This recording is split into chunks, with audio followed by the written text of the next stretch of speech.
아시는 대로 우리가 이제 요한계시록에 나와 있는 2장 3장에 나와 있는 7교회들에 보내시는 서신을 통해서 서신의 자세한 강해, 한 구절 한 구절에 대한 강해는 홈페이지에 요한계시록 강해에 나와 있습니다. 그래서 더 자세하게 공부하고 싶으신 분들은 꼭 공부를 해 주시면 좋겠고요.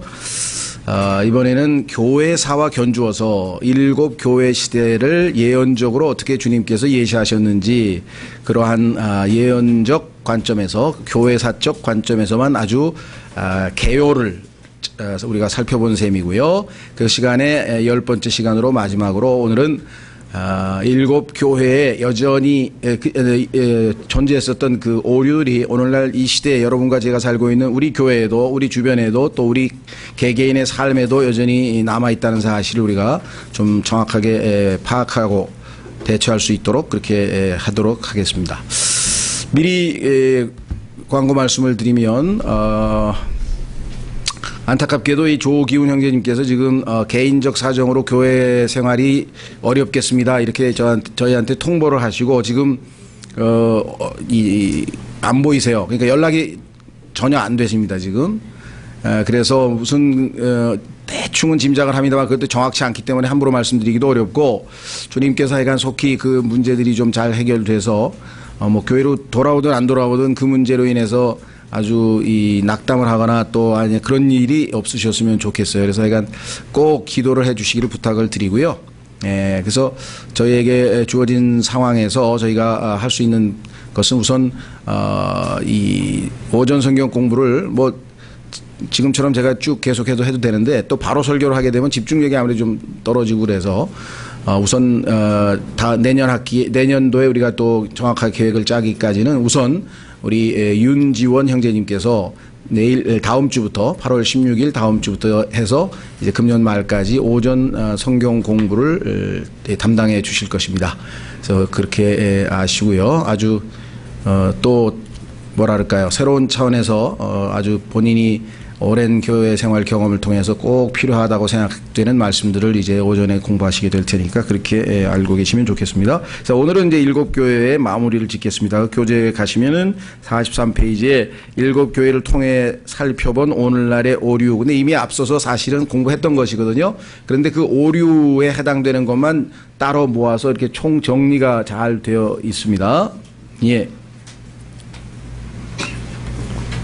첫 번째는 교회 시대 순서가 7교회인데 6번까지만 있죠. 그것은 이제 빌라델비아 교회의 경우에는 주님께서 아무런 오류를 지적하신 바가 없기 때문에 오직 칭찬만 하셨어요. 꾸중이 없으셨죠? 예, 그런 아주 특별한 교회였습니다. 자, 1번 에베소 교회에 뿌리를 두고 있는 오늘날의 교회. 자, 교회 시대가 시작이 되자마자 얼마 안 돼서 여러 가지 문제가 생겼는데 그 첫 번째가 거짓 사도들입니다.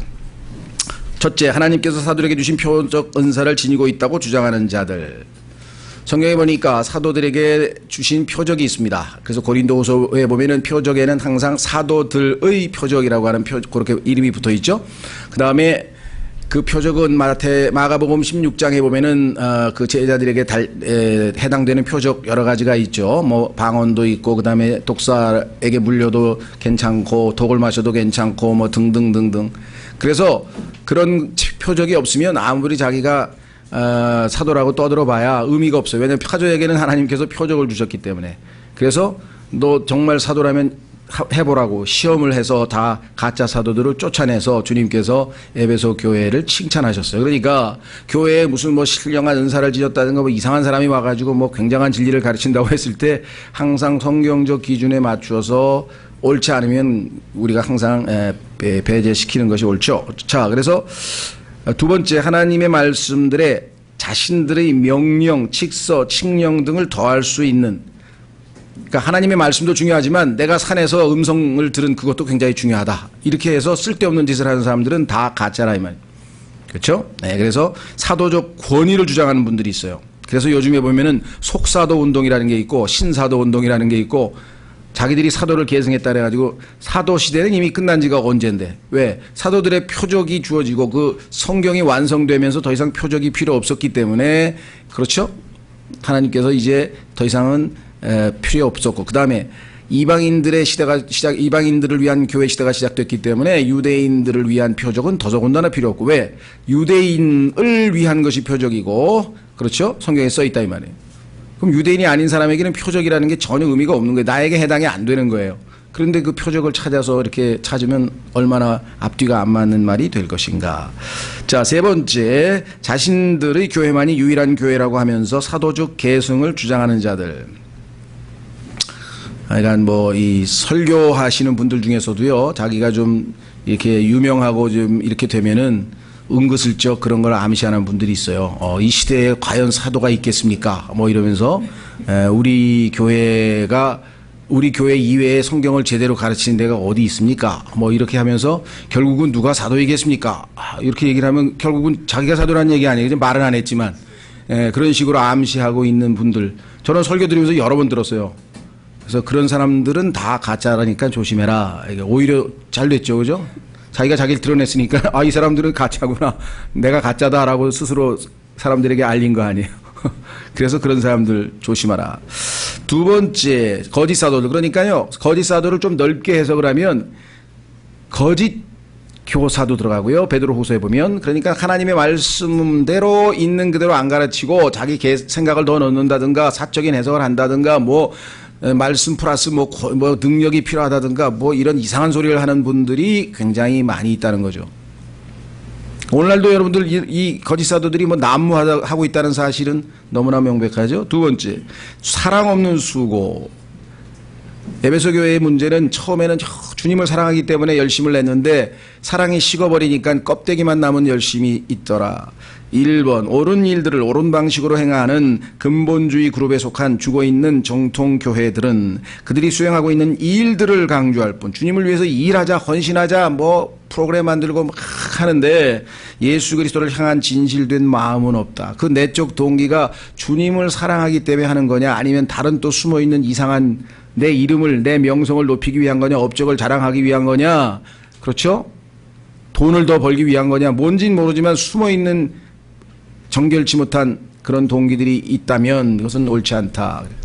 그래서 진실된 마음이 없는 수고, 사랑 없는 수고는 참으로 안타까운 거죠. 수고는 수고대로 하고 주님은 참으로 이 수고를 평가해 주지 않으시는 거죠. 세 번째, 니골라 당의 행위를, 니골라라고 하는 말은요, 평범한 사람들을 정복한다 이런 뜻이었죠. 그래서 교회 안에다가 계급을 만듭니다. 그래서 일반 교회 가면 당회장 목사님, 그 다음에 장로님, 그 다음에 뭐 완수 집사님, 그 다음에 집사님, 그 다음에 이제 뭐 일반 성도들 뭐 이런 식으로, 그걸 우리는 계급이 아니고 그거는 일을 하기 위한 조직이다. 맞습니다. 그런데 은연 중에 그게 계급화가 점점 돼 가는 현상이죠. 그게 극단적으로 심한 때는 물론 로마 카톨릭 교회죠. 그러니까 로마 카톨릭 교회의 그 잔재가 여전히 지금 개신교회도 많이 남아 있는 것을 우리가 보게 됩니다. 그렇죠? 예. 자, 그래서 성직자와 평신도로 계급이 구분된 제도가 거의 모든 교단에 존재함. 그래서 성직자, 교역자, 평신도 이런 말을 굉장히 많이 쓰죠. 이 용어를 쓰는 것 자체가 비성경적이에요. 그런 말이 없고 다 똑같은 형제고 다 똑같은 그리스도의 종이라 이렇게 성경에 나와 있죠. 그렇죠? 그러면 왜 이 교회에서는 목사님이라고 부르고 왜 그러십니까? 네. 거기에는 이제 두 가지 이유가 있어요. 그것은 뭐냐면 교회 안에는 하나님께서 주신 은사를 발휘하기 위해서 목사와 교사라고 하는 은사가 있는 사람이 이제 성경을 가르치고 이제 말씀을 전하고, 그 다음에 감독이라고 하는 직분, 즉 장로들 중에서 감독이라고 하는 직분을 수행하는 장로가 있고, 그 다음에 이 집사들이 있습니다. 그러니까 장로들은 영적인 일들, 기도를 해주기도 하고 신방을 가기도 하고 권면을 하기도 하고 또 영적으로 이렇게 징계도 하기도 하고, 그 다음에 집사들은 교회의 여러 가지 행정적인 일들, 교회의 여러 가지 영적인 일 이외의 일반, 이건 temporal matters라고 하는데 그런 일반적인 일들을 주로 담당을 하고, 그 다음에 이제 목사와 교사의 은사가 있는 사람이 말씀을 가르치고, 이렇게 해서 하나님께서 세워놓은 여러 가지 그런 직분이지 그게 계급은 아니라 이 말이죠. 역할이 다르다, 역할이. 그렇죠? 네, 역할이 다르다 이런 말입니다. 자, 그래서 여기 보시면 높은 지체들에게 낮은 지체들이 종속되어 만들어 놓은 성직자 제도, 특히 심한 데가 로마 가톨릭과 러시아 정교회가 이렇죠. 그런데 개신교회에서도 아직도 이런 그 잔재가 남아있다. 이런 말씀을 좀 드렸고요. 그 다음에 세 번째, 하나님의 사람을 믿는 자들로 구성된 지역교회 안에서 우월한 지위로 드높이려는 목사의 권위에 관한 교리들. 자, 이게 이제 저희 교회에서도 이제 이 문제에 대해서 가끔씩 얘기하시는 분들이 있어요. 왜냐? 어떤 분들은 저를 목사님이라고 부르는 사람이 있고 어떤 분들은 형제님이라고 부르는 사람들이 있는데 도대체 양파가 갈려지죠. 목사님이라고 불러서 좀 그래도 이 하나님께서 말씀을 담당하게 한 형제님에게 존경심을 표현을 해야지. 난 좀 이상하다. 그래서 뭐 요번에 순회에도 보니까 뭐 형제라고 난 못 부르겠다. 그럼 이제 장로교를 포함해서 일반 교회에 오래 다니시던 분들은 그게 너무 어색하죠. 그렇죠? 형제님이라고 부르는 것 자체가 어색하고 또 성경적으로 봤을 때 내 교회 목사니까 내가 목사라고 부르는 거 잘못됐냐? 잘못된 건 없죠. 성경에도 보면은 요한이 나 장로는 하고 자기 스스로를 장로라고 얘기했고 바울에게도 사도 바울이라고 부르기도 하고 그렇습니다. 그러나 또 한편으로 보면은 바울에게 형제 바울이여 하고 또 형제라고 부르는 적이 성경에 나오잖아요. 왜? 예수님이 다 같은 형제라 그랬으니까. 예수님 한 분 빼고는 다 같은 형제라 그랬잖아요. 그런 의미에서는 또 아무 의미가 없어요. 그러니까 각자 자기가 부르기가 편한 대로 마음에 나는 형제님이라고 부르는 게 훨씬 더 친근감이 있고 주 안에서 그래서 다만 저 형제님이 이 교회에서 하나님께 목사와 교사로서 그런 은사를 지니고 계시니까 내가 말씀을 맡은 장로에게 2배 이상 더 존경하라 그랬고 그랬으니까 나는 더 존경도 하고 다 성경대로 하지만 칭호를 굳이 꼭 목사님으로 할 필요는 없다고 생각한다. 그렇게 생각하는 분들은 자연스럽게 형제님이라고 부르시고요. 지금도 부르고 계시고 그 다음에 나는 그래도 난 목사님이라는 용어를 쓰겠다. 그런 사람은 그렇게 쓰시고 이거를 초반에 한 1, 2년에 자연스럽게 다 그렇게 굳어졌는데 새로 오신 분들이 이제 많이 생기다 보니까 다시 또 그래서 저희는 이제 이 문제 가지고 한 번도 논쟁이 있어 본 적이 없어요. 왜냐하면 초반에 누구나 자기가 자연스럽게 부르고 싶은 대로 불렀기 때문에 그렇죠? 예. 또 우리 최경재 자매님 오셨습니다마는 최경재 자매님 우리 남편 되셨던 이무상 형제님은요 나이가 이제 막 80대시고 막 이런 분에게 20살 되는 젊은 형제가 형제님하고 그러니까 좀 연세 드신 분들은 이거 좀 어색하다 이게 뭐 한국식 유교적인 그런 생각해 보면 그래서 어떤 분들은 부치님 이렇게 부르는 경우도 있어요. 이무상 부친. 근데 뭐 성경적으로 잘못된 거 없어요. 성경에 뭐 영적인 아버지도 나오고 뭐 아버지라는 용어 잘못된 건 없거든요. 근데 이제 그 형제님은 나는 정확하게 성경적인 명칭이 형제라고 불러달라. 그렇게 본인이 이제 요청을 하셔서 그게 제일 좋다고 하셔서 이제 우리가 부르는 거고요. 또 어떤 분들은 우리 교회 집사에게 집사님이라고 부르는데 잘못된 거 없습니다. 부르고 싶으면 부르세요. 형제님이라고 부르고 싶으면 부르시고요. 각자 개인의 양심의 문제지 성경에서 벗어나지는 않습니다. 장로님이라고 부르든 뭐라고 부르든. 그래서 이 문제는 논쟁의 여지가 없어요. 주님께서 주신 리버티, 자유예요. 무슨 말인지 이해가 되시죠? 다만 이제 외부에서 처음 오신 분이나 이런 분들에게는 저희 교회가 어떻게 성경적으로 이런 것을 시행을 하는지 그거를 이렇게 설명을 좀 해주시면 됩니다. 그렇죠? 예. 이번에 이제 몇몇 분들 중에서 이제 왜 목사님 좀 방 좀 하나 따로 드려야 되는데 왜 같이 그렇게 막 있으시냐고 또 그래요. 근데 두 가지 같아요. 첫째는 다른 이유가 아니라 이제 제가 가끔 가다가 이제 뭘 확인하고 이러려면은 이제 뭐 성경도 뒤적거리고 이래야 되는데 좀 조용하게 혼자서 이렇게 기도도 하고 이렇게 뭘 준비도 하고 그러려면은 따로 방을 하나 줘야 되는 거 아니냐. 그런 차원에서는 저도 뭐 필요성을 느끼고 있어요. 그래서 그거는 이제 필요한 것 같고요. 다만 이제 이 대우 차원에서 그래도 목사님인데 방을 하나 따로 줘야지. 그런 차원에서는 필요 없는 거고요. 두 번째, 우리끼리 좀 뭐 목사 흉을 봐야 되겠는데 목사가 옆에 앉아가지고 설교가 왜 그러냐고 지금 한마디 하려고 그랬는데 눈치가 보여서 못하겠다. 그런 차원이라면 제가 기꺼이 다음 수련에서부터는 이제 방을 하나 따로 해서 저쪽에 가서 좀 예, 농담 반 진담 반. 그러니까 저는 필요성을 좀 느낀 것 같아요. 왜냐하면 제가 이렇게 다른 사람하고 대화하는데 나 혼자 뭘 이렇게 들썩거리고 확인 좀 해야 될 거잖아요. 성경 구절이 떠올랐다든가 이럴 때 조금 다른 방이 하나 있는 게 필요하겠다. 그런 필요성에 대해서 저뿐만 아니라 몇몇 분들이 얘기를 하셨어요. 그래서 그런 것들은 개선할 수 있으면 개선하도록 하겠습니다. 그러나 오늘 여기서 본 것처럼 목사의 권위를 높이려고 하는 그런 차원이 아니다라고 하는 사실을 여러분들이 아시면 되겠습니다. 그렇죠?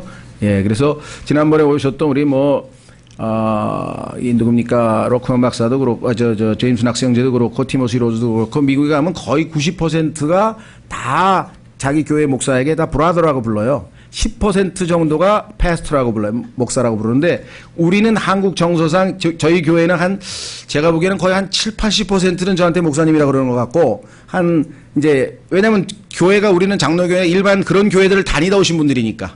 그런데 그게 아니라 처음부터 목사나 이런 건 제도 없이 자연스럽게 형제님들이라고 부르는 교회에서 오신 분들도 계시니 그런 분들은 또 자연스럽게 저한테 형제님이라고 불러도 아무런 저기도 없고 저도 형제님이라고 부르는 교회를 다녔기 때문에 형제님이라고 불러도 괜찮고 처음에는 목사님이라는 소리가 굉장히 어색했는데 이제 한 10년 듣다 보니까 역할을 하니까 그런가 보다 신경을 안 씁니다. 그러니까 그런 문제는 본질적인 문제가 아니거든요. 그래서 이런 문제로 교회가 논쟁이 돼서는 안 되겠다. 그래서 내 자유의 양심에 따라 내가 부르고 싶은 대로 호칭을 사용하시면 좋겠습니다. 자, 두 번째, 서머나 교회에서 발견되는 오늘날의 오류들. 자, 정리를 쭉 하고 넘어갑니다. 한번 이미 배웠기 때문에요. 첫째, 거짓 유대인들.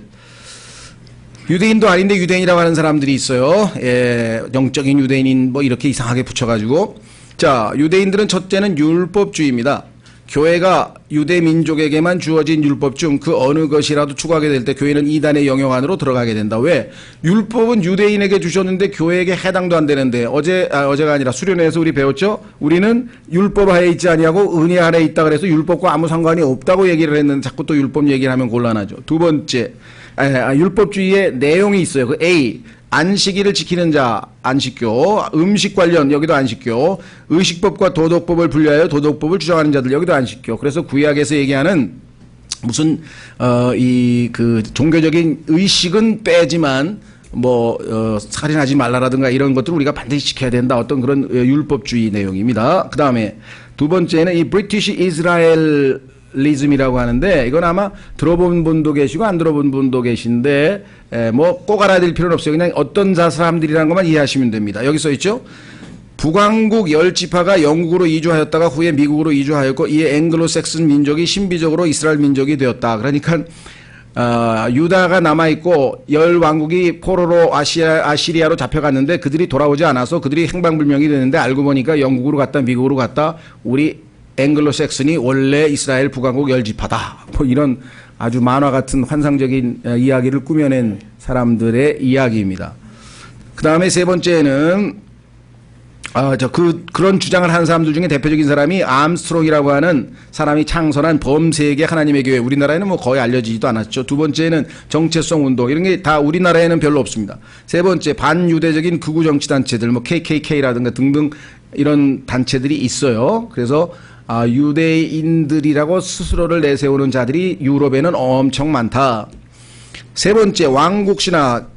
자, 이것은 많은 개신교단들이 신약교회가 구약교회의 연장선상에 있다고 믿고 있으며, 자, 우리는 왕국과 교회가 다르다고 하는 사실을 세대적 진리를 통해서 명확하게 알고 있습니다. 그런데 그렇지 않고 이 왕국과 교회를 연속선상에서 생각하고 있는 사람들이 있어요. 그래서 여기 보시면 땅을 점령하리라는 약속과 왕국을 이 세상에 세우는 책임이 있다고 교회에 있다고 믿는다. 대표적인 사람들이 이 로마 카톨릭에서 여러분 아시는 것처럼 미션이라고 하는 옛날에 무슨 영화가 있었어요. 그렇죠? 예, 그들은 가면은 복음만 전하는 게 아니라 그 땅을 다 점령해서 교황에게 바치는 겁니다.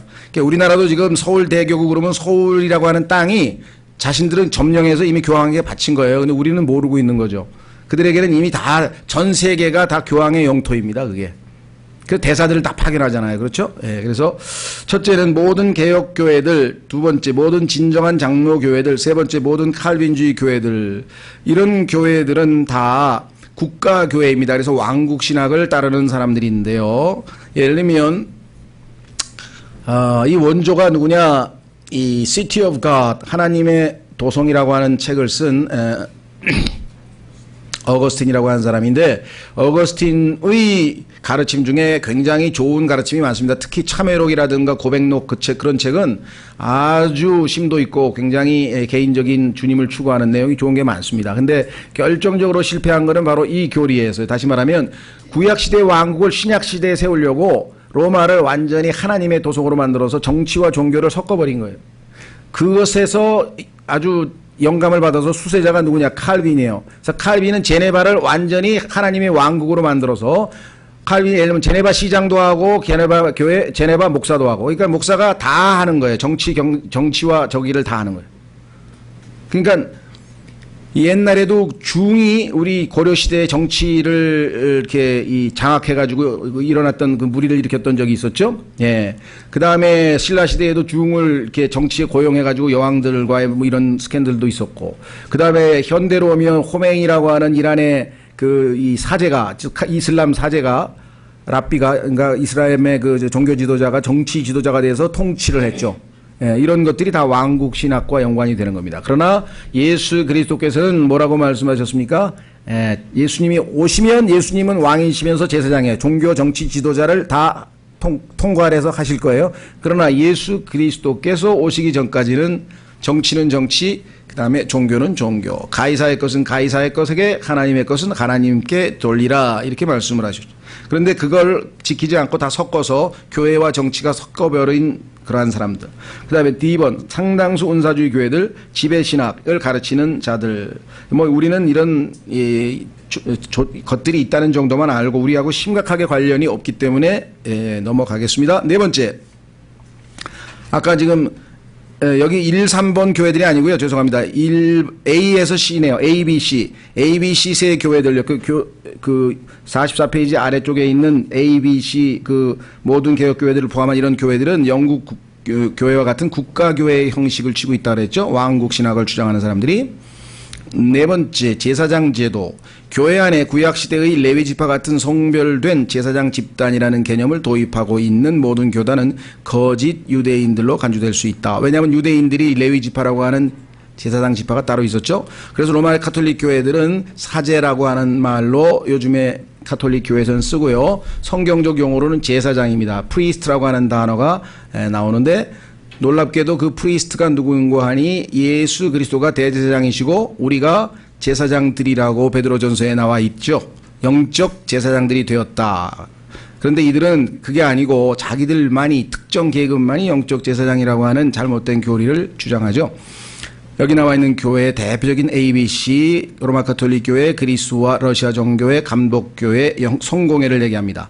성공회가 미국으로 건너가면 감독교회, 에피스코펠리언이라는 이름으로 바뀌어서 불리고 있고요. 그 다음에 서머나교회에서 또 나온 오류가 있는데 그것은 은사주의입니다. 모든 신유주의자들은 이스라엘에게 주어진 약속을 자기들 것으로 주장한다. 하나님께서 신유의 약속은 이스라엘 민족에게 하셨어요. 율법을 지키면 병을 없게 해주겠다. 그 다음에 병을 치유해주겠다. 두 번째, 무슨 형통은 만사형통. 이것을 번영신약이라고 하는데요. 만사가 형통해서 잘 되어간다라고 하는 신학 역시 하나님께서 율법을 지키면 이스라엘에게 주시기로 한 물질적 약속이죠. 신약에는 에베소서 1장 3절에 보면 하나님께서 위에 있는 즉 하늘의 처소에 있는 영적인 것들로 우리에게 복을 주셨다라고 이미 선언을 했습니다. 그러니까 아시다시피 물질적인 축복을 추구하는 것은 성경적인 게 아니라 오류가 잔재로 남아있는 것이다 얘기를 했죠. 그렇죠. 예. 세 번째, 버가모 교회에 뿌리를 두고 있는 오늘날의 오류. 첫째는 발람의 교리. 발람은 어떤 자냐? 세상에 적응하고자 쾌락과 부도덕한 짓과 타협을 하게 됩니다. 두 번째, 니골라주의. 니골라주의가 바로 아까 얘기했던 성직계급인데요. 성직계급으로 하여금 평신도를 지배하도록 함. 그래서 마치 계급이 있는 것처럼, 그래서 교회에 있는 하나님이 주신 직분들은 계급이 아니라 역할이라 그랬습니다. 각자 맡은 역할. 발람의 교리 니골라주의는요, 지금 뭐 전 세계에서 가장 눈에 띄는 아주 오류 중에 오류라고 할 수 있겠죠. 네 번째, 두아드리아 교회에 뿌리를 두고 있는 오늘날의 오류. 자, 두아드리아 교회 카톨릭 시대인데요. 여자 교사들이 있어요. 여자 교사들. 그래서 이세벨이라고 하는 그 여자가 아주 이 종교 지도자를 자처해서 아합을 아주 좌지우지했었던 그런 역사적인 배경이 있고, 그 여자 때문에 전 이스라엘이 다 우상숭배가 돼버렸죠. 우상숭배를 초래한 이스라엘의 아합 왕의 부인 이세벨, 그렇죠? 이세벨이라고 하는 여자였습니다. 자, 여자 교사들 보면요, 첫째, 기독교를 자처하는 거짓 종교들에 가면은 여자들이 대부분 교주입니다. 안 모두 보니까 남편은 돌아가시고 부인께서 지금 하고 계시고요. 아마 모르겠, 지금 거기도 그런가? 난 잘 모르겠네. 그러니까 대부분 우리나라도 보면 이제 그 부인들이 또 그걸 승계를 하더라고요. 자, 안식교. 첫째, 메리 앨런 화이트라고 하는 여자인데요. 이 여자가 만들어낸, 이 소위 말하면, 교회가 안식교입니다. 우리나라에도 여러분 잘 아시죠? 저 청량리에 가면 위생병원도 있고요. 그 시조사라고 하는 출판사도 있고요. 그 시립대 조금 지나서 가다 보면은 그 코너에 시조사라고 하는 출판사가 있고, 그다음에 조금 더 가면은 위생병원이라고 하는 병원이 있고, 그렇죠. 그다음에 이 사람들이 운영하는 게 그것도 뭐죠? 두유, 뭐 정식품? 삼육두유. 그다음에 삼육 들어가면 다 이 사람들 겁니다. 그다음에 SDA 학원, 영어 SDA 학원도 다 이 사람들 거고. 그러니까 사회적으로 좋은 일은 많이 해요. 왜냐하면 선행으로 하늘나라를 가려고 하니까 착한 일은 잘해요. 그래서 이런 사람들이 좀 많았으면 좋겠어. 하도 악한 사람이 많으니까 차라리 이런 사람들이라도 좀 많았으면 그런 생각이 들 때도 있어, 어떨 때. 근데 문제는 이제 완전히 자기 의의를 드러내서 하나님 앞에서 자신이 죄인이라는 사실을 잘 알 수가 없겠죠. 이 사람들이 요즘에는요, 또 이 엘렌 G 화이트라고 하는 여자가 왜 그랬는지 모르겠는데 킹 제임스 성경에다가 주석 성경을 만들었어요. 그래서 이 안식교에서 말씀 보존학회에다가 아마 어떻게 했는지 하여간 뭐라 그러나요? 이 로열티를 냈는지 어쩐지 하여간 이 성경 본문을 가져다가 그 안식교의 주석 성경을 그대로 번역해 가지고요. 한글 킹 제임스 스타디 성경 뭐 이런 걸 하나 만들었어요. 그러니까 안식교 사람들이 만드는 킹 제임스 스타디 바이블도 있어요. 근데 그 밑에는 전부 안식교 2단 교리가 주석으로 설명이 쫙 돼 있어요. 그걸 또 잘못 알아가지고 야, 킹 제임스 성경이다 그러고 또 샀다간 큰일 나겠죠. 그런 걸 여러분들이 좀 필요할 때는 좀 알려주시고요. 두 번째, 크리스천 사이언스라고 하는 이것은 메리 베이커 패터슨 글로벌 에디라는 여자가 또 만들어냈는데 안 죽는데요. 오늘 죽음에 대해서 설교하는데 안 죽는다는 이상한 뭐 그래가지고 자기는 무덤에 있지만 다 살아있으니까 뭐 수수이로 전화하라고 또 뭐 그러고 죽었다나 어쨌든 하여간 참 만화 같은 얘기들이 많아요. 그다음에 세 번째, 신지주의라고 하는 것은 소위 말하면 이제 귀신과 접한다는 얘기인데요.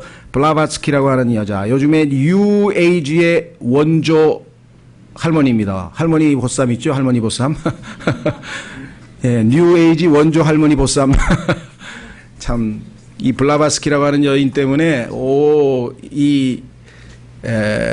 킹 제임스 성경을 개정을 한 개정본 RV Revised Version이라고 하는 것을 만든 장본인이 웨스코트라고 하는 사람과 홀트라고 하는 사람인데 이 두 사람이 이 여인의 수제자입니다. 와, 우상숭배 아주 신지락이라 그래가지고요. 그 영적으로 악한 영을 접촉할 수 있는 그런 능력이 있는 그런 이상한 아주 우상숭배 하는 것인데 오늘날 뉴에이지의 원조로 알려져 있습니다.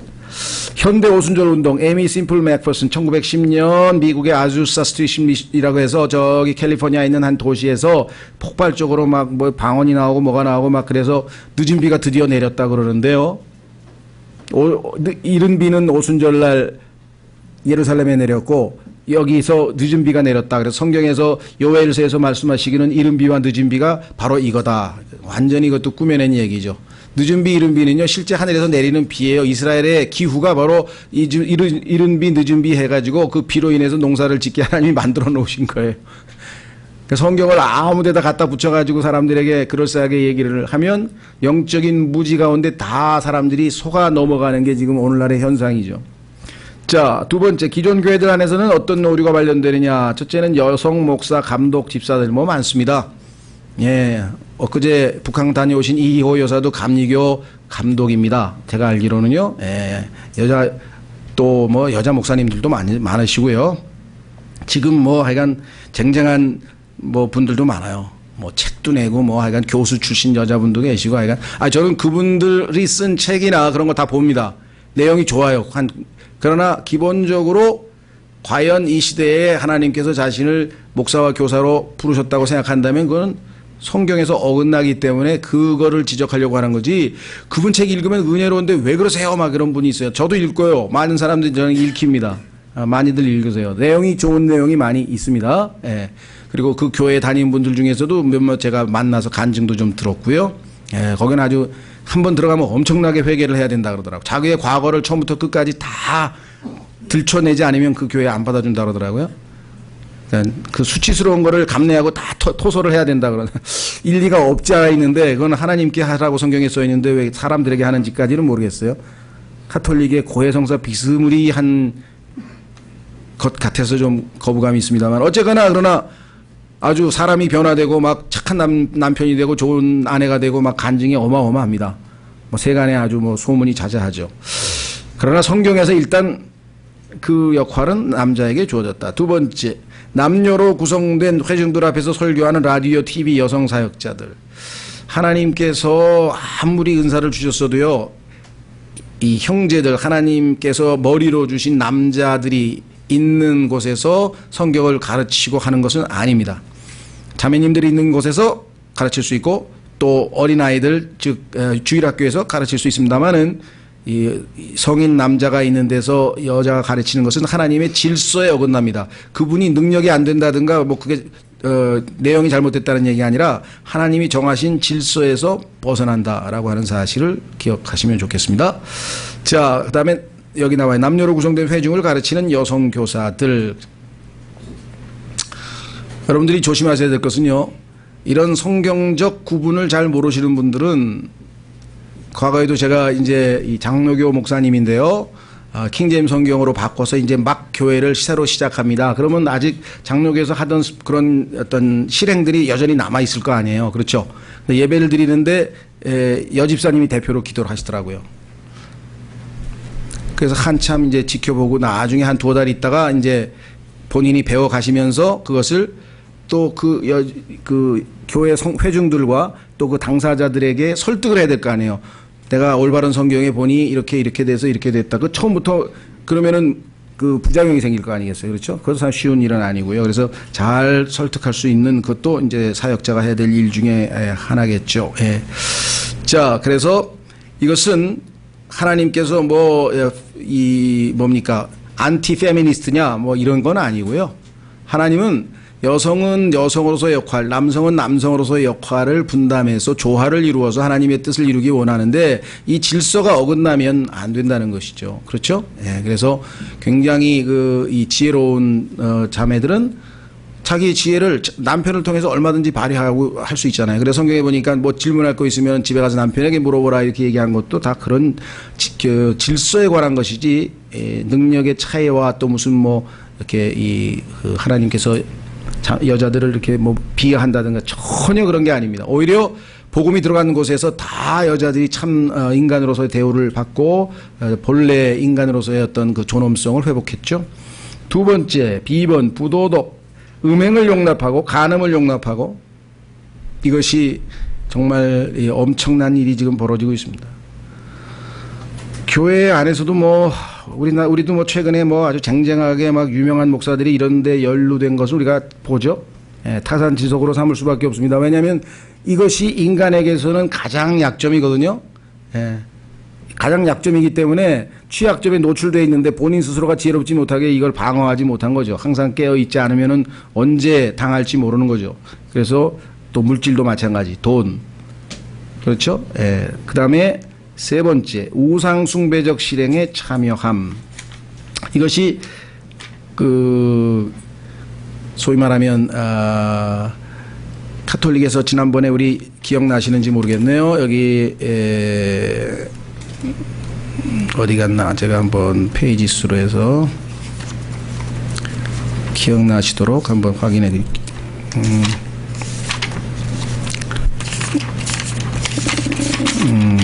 저기 21페이지 보십시오. 21페이지에 1번서부터 지금 우상숭배적 실행이 14가지가 쭉 써있죠. 쭉 나와 있습니다. 그래서 뭐 사실은 140가지 정도 될 거예요. 그러나 이제 14가지만 우선적으로. 다시 돌아옵니다. 마무리를 짓습니다. 4대 교회 시대에 뿌리를 둔 오늘날의 오류. 이게 이제 소위 말하면 종교개혁이라고 해서 반짝했다가 다시 수그러들었는데요. 거듭남 혹은 거룩한 삶이 없이 입으로만 신앙을 고백하는 기독교. 그래서 professing이란 말을 쓰는데 입으로는 믿는다 그러는데 실제로 마음으로 믿지 않은 사람들이 너무나 많더라. 그래서 생명이 없는, 거듭나지 않고 예수 그리스도가 내 안에 계시지 않는 그런 크리스찬, 교회만 왔다가 church goers, 교회만 왔다 갔다 하는 사람들이 너무나 많은 시대.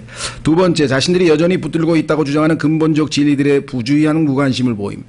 그래서 우리가 지난번에 얘기했지만 구원받은 경우 거듭남이 무엇인지, 그 다음에 칭의가 무엇인지, 성화가 무엇인지, 화목이 무엇인지, 화해가 무엇인지 가장 기본적인 구원적 교리, 저희 성장의 첫걸음에 1과서부터 4과까지의 3과까지인가 나와 있는 그 9가지 구원과 관련된 기본 교리조차도 지금 다 흔들려서요.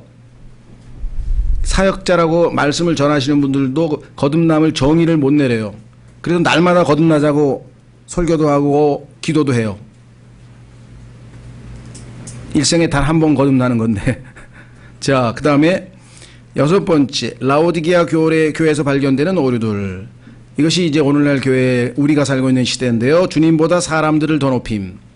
그래서 주님이 문 밖에 서서 두드릴 수밖에 없어. 개인적으로 주님을 영접하는 사람들을. 두 번째, 물질적인 부를 자랑함. 예. 그래서 아주 교회 뭐 어마어마하게 해놓고 이런 것들이 그 교회가 자랑하는 것이 되어버리는 안타까운 것. 그런데 주님은 영적으로는 너희가 너무너무 가난하니까 빨리 금을 사라 하면서 주님께서 아주 이 권면하고 또 경고하는 것으로 라오디게아 시대가 마무리됩니다. 세 번째, 영적 소경. 예수님께서 안약을 사서 바르라 그랬어요. 영적으로 너희가 지금 눈이 멀었기 때문에 안약을 사서 바르라. 그 안약이 오인트먼트인데요. 오인트먼트라고 하는 말은 기름 부음이에요. 기름과 관련되어 있어요. 기름. 안약이 연고라고 하는 것이 기름으로 만드는 거죠. 예, 성령과 연관이 되어 있죠. 그 다음에 타협적인 태도. 이거 정말 우리에게도 당연히 해당되는 건데요. 뜨겁든지 차갑든지 둘 중에 하나를 해야 되는데 이게 미지근해요. 거듭나고 구원도 받았고 성경 공부도 하고 다 하는 것 같은데 마음이, 자 보세요. 예수 그리스도께서 엠마오로 가는 제자들에게 하나님의 말씀을 풀어주실 때 그들의 마음이 타올랐다 그랬거든요. 여러분들이 지금 하나님의 말씀을 설교를 듣거나 오후에 성경 공부를 하거나 또 말씀을 뭐 인터넷에서 하나님의 말씀이 내 마음을 타오르게 하지 않으면 여기에 다 해당되는 거예요. 그만큼 우리가 지금 냉랭한 미적지근한 시대에 살고 있거든요. 조나단 에드워드는요, 딱 펴서 설교를 지금 제가 읽듯이 읽어가요. 쭉. 그런데 막 여기저기서 눈물을 흘리고 회개를 하는 거예요. 소리도 안 지르고 그냥 조용히 읽었는데, 왜? 말씀이 그들의 마음을 감동시켜서 움직이는. 그게 성경적 그런 말씀 사역이죠. 예.